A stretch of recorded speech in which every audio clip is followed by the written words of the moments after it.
Olá, meus queridos alunos do nono ano A da Escola Antônio Correia Lima. Espero que vocês estejam bem, que tenham tido ótimas férias e agora a gente vai retomar, com as nossas atividades. E hoje eu estou postando aqui esse vídeo que tem a correção da atividade da semana passada. Lembrando que a gente está utilizando este livro aqui, que é Ciência, Vida e Universo. É muito importante que vocês assistam aos vídeos que eu posto junto da agenda, porque senão vocês não vão entender absolutamente nada do que eu vou fazer agora aqui na correção. Então, se você ainda não assistiu os vídeos da explicação desse conteúdo, é importante que você volte lá na agenda e assista aos vídeos que eu sugeri lá, porque aí você vai conseguir entender tudo que eu vou fazer aqui durante essa correção da atividade. Nesse período agora que a gente vai estar estudando, nós vamos estudar a unidade 2, que é Seres Vivos, Genética, Evolução e Proteção. Em breve, estaremos presencialmente nos vendo, assim eu espero, mas até então vamos continuar online. Então vamos lá, a atividade que eu passei desse capítulo foi a do tema 1, que fala sobre a introdução à genética, que fala o quê? Sobre o que é genética, quais os princípios da genética, quem foi o primeiro cientista que falou um pouco em relação a esse assunto, E tudo que está relacionado à hereditariedade, que é o que? Transmissão de características aos descendentes. Então vamos lá. Página 114 é a atividade de correção que a gente vai fazer. São 4 questõezinhas somente. Então, primeira questão. Por que os filhos em geral se parecem muito com seus pais? Explique. Vamos lá.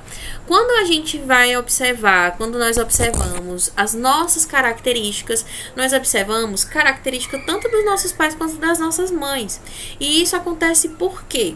Porque é o seguinte, durante a formação dos gametas, do gameta masculino, que é o espermatozoide, e do gameta feminino, que é o óvulo, o que é que vai acontecer? Quando esses dois eles se encontram, cada um deles tem metade do material genético dos nossos pais.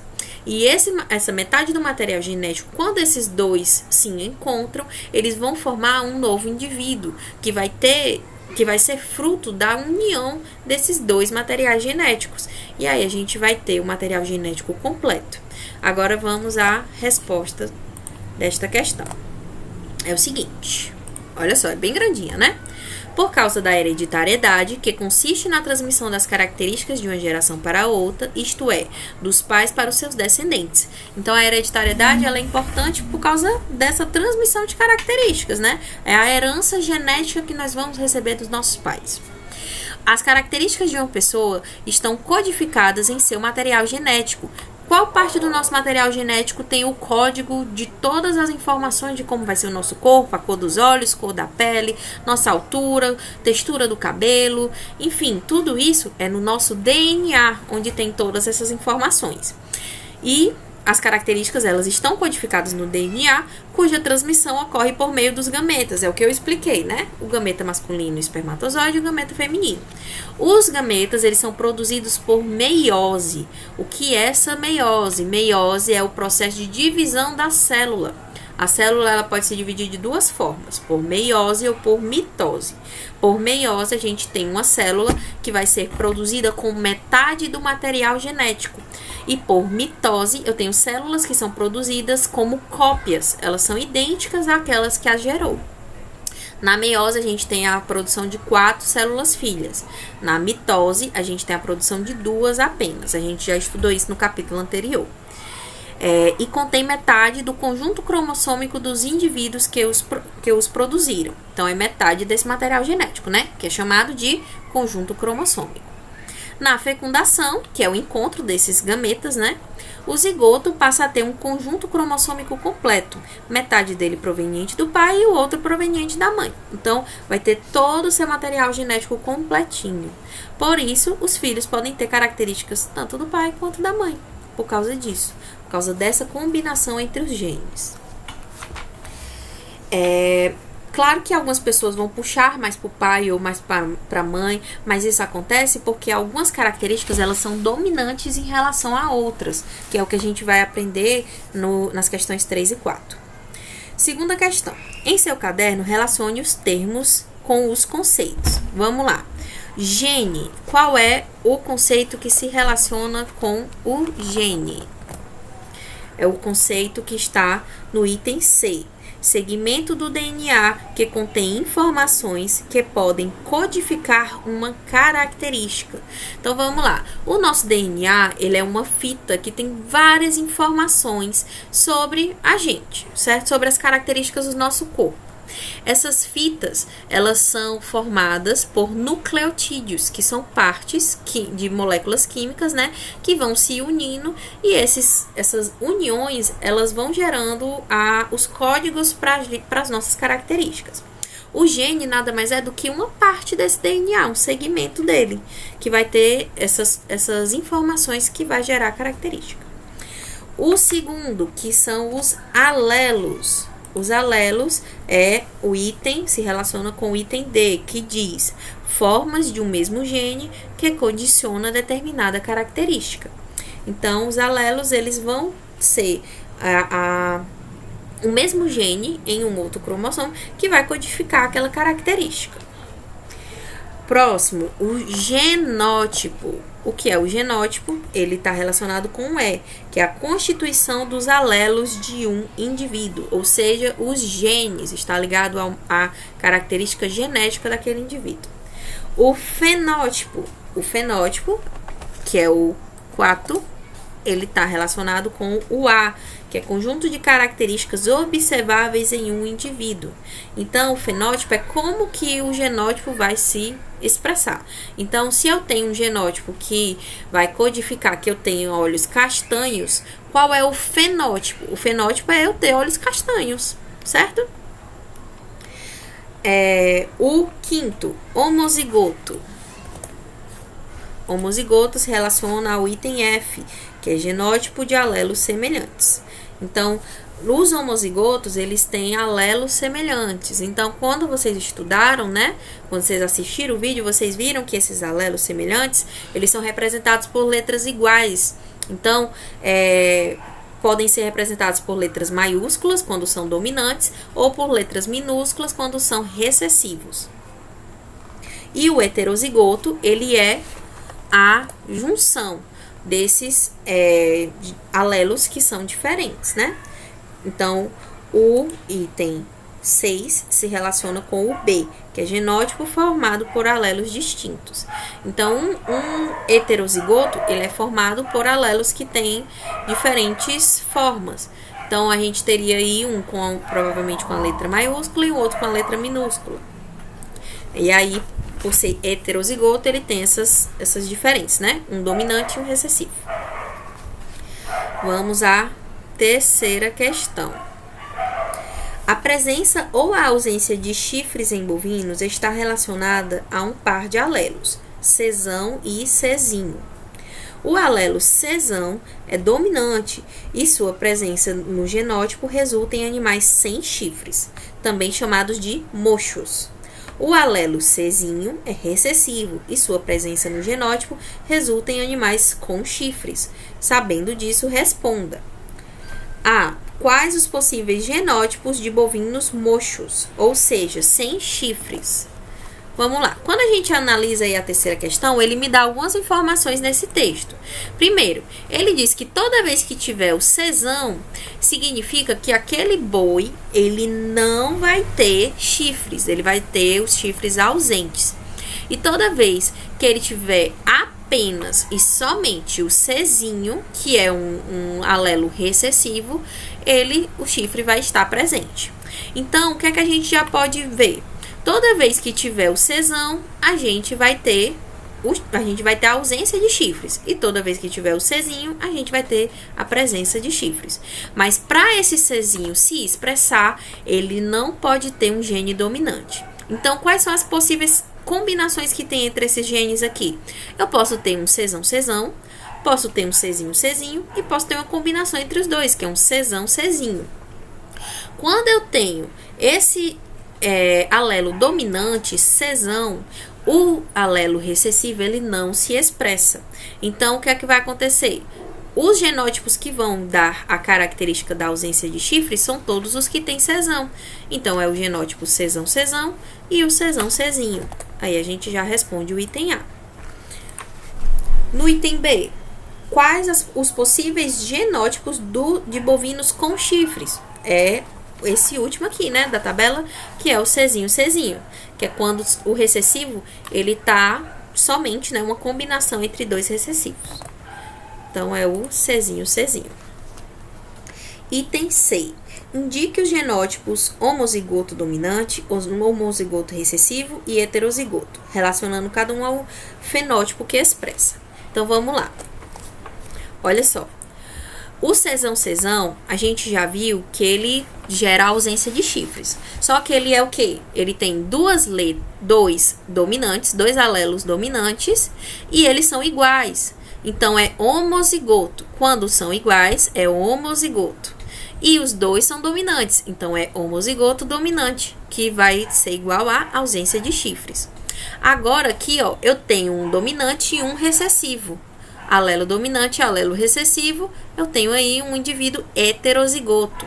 E o heterozigoto, ele também simboliza a ausência dos chifres. E, por último, a gente tem aqui o indivíduo com dois alelos recessivos. Isso significa o quê? Se os dois são iguais, homozigoto. Se eles são recessivos, recessivo. Então, é homozigoto recessivo. E quando ele está com essa característica de genótipo, a gente vai ter a presença dos chifres, que é o fenótipo, que é a expressão desse gene. Próximo item, item D. Considere um cruzamento entre dois bovinos homozigotos, um touro com chifres e uma vaca sem chifres. Os descendentes do casal terão chifres ou não? Justifique identificando os genótipos de cada um deles. Bora lá. Vou abaixar aqui para vocês conseguirem ver essa tabelinha que eu montei. Então, eu tenho dois bois aqui que são homozigotos, certo? O fato deles serem homozigotos, eu tenho duas combinações aqui. Um é homozigoto dominante, o outro é recessivo. Então, é o Czão e o Czinho.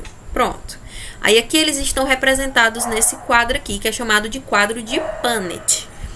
Como que eu faço? Eu coloco cada alelo em uma dessas casinhas, ó. Aqui eu tenho Czão. E aqui na coluna eu também coloco os alelos. Então, aqui nesse alelo, eu coloquei Czinho, nessa casa eu coloquei Czinho e nessa outra Czinho. E nos espaços em branco que estavam aqui, eu coloquei a combinação entre a coluna e a linha. Então, ó, Czão, Czinho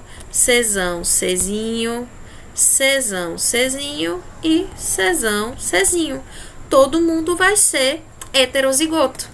Então, a resposta para essa questão é: os descendentes não têm chifres. Deixa eu só ajeitar aqui, pronto.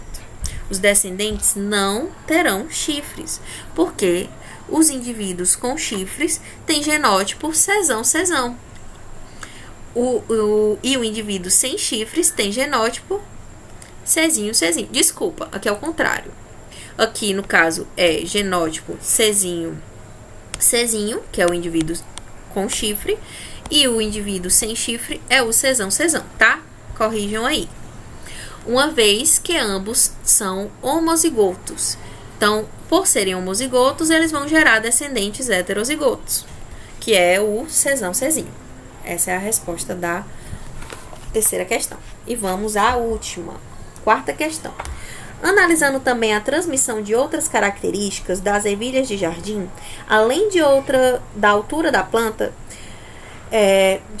Mendel analisou também a transmissão de outras características da ervilha de jardim, além da altura das plantas. Por exemplo, a textura das sementes produzidas, que poderiam ser lisas ou rugosas. Analise os cruzamentos realizados por Mendel a seguir e responda às questões propostas em seu caderno. Olha só os cruzamentos que Mendel fez. Ele utilizou uma semente lisa, que é Rzão, ou seja, ela é homozigota dominante, e uma semente rugosa, que é Rzinho, que é uma semente homozigota recessiva. Ao realizar o cruzamento entre as duas, todos os descendentes que vão ser gerados vão ser heterozigotos, igual esse exemplo aqui do boi, né? Todos esses descendentes heterozigotos, eles vão fazer o autocruzamento. E nesse autocruzamento vão gerar descendentes de todos os tipos, tanto lisa quanto rugosa. Então vamos lá. Item A. Em relação à textura das sementes, qual das características é dominante e qual é recessiva? Vamos lá. A gente já sabe que o Rzão codifica a característica de ser uma semente lisa. E o Rzinho codifica a característica de ser rugosa. Então, vamos lá. Item A, a gente tem a seguinte resposta. Ela é dominante para sementes lisas e é recessiva para sementes rugosas. Então, no primeiro cruzamento, as plantas são homozigotas. Então, Rzão para sementes lisas e Rzinho para rugosas. Assim, as plantas resultantes desse cruzamento são heterozigotas, que seria o Rzinho, e possuem o fenótipo expresso pelo alelo dominante. Nesse caso, resulta em sementes lisas. Então, o alelo dominante é o Rzão, e para o Rzão a gente tem a textura lisa. Então, por isso que todas as sementes resultantes dessa fecundação aí serão lisas. E o último item, B. Relacione os possíveis genótipos que condicionam os fenótipos observados para a textura das sementes. Depois, classifique os genótipos em homozigoto dominante, homozigoto recessivo e heterozigoto. É bem semelhante à questão 3, né? Então, o que é que a gente tem aqui? Rzão é chamado de homozigoto dominante, porque homozigoto, dois iguais, e dominante, porque eles são dominantes. Então, as sementes que vão ser codificadas são sementes lisas. Aqui agora eu tenho um dominante e um recessivo, então eu chamo de heterozigoto. E quando em heterozigose, a gente tem sementes lisas também. E aqui eu tenho Rzinho e Rzinho, que são os dois iguais e recessivos. Então, é homozigoto recessivo. E isso vai gerar sementes rugosas. Pessoal, espero que tenham entendido. Caso não tenham entendido, é como eu estou falando. Vocês precisam assistir os vídeos de explicação, porque eles vão ajudar vocês a compreender tudo isso que eu falei hoje, tá? Só voltar aqui para corrigir, para que vocês não esqueçam de fazer essa correção. Aqui é Czinho, Czinho, e aqui é Czão, Czão. Pronto. E é isso, pessoal. Espero que tenham gostado. Qualquer dúvida, podem me procurar. E eu estou aqui para tirar qualquer dúvida e ajudar vocês no que for preciso. Tchauzinho e até a próxima aula.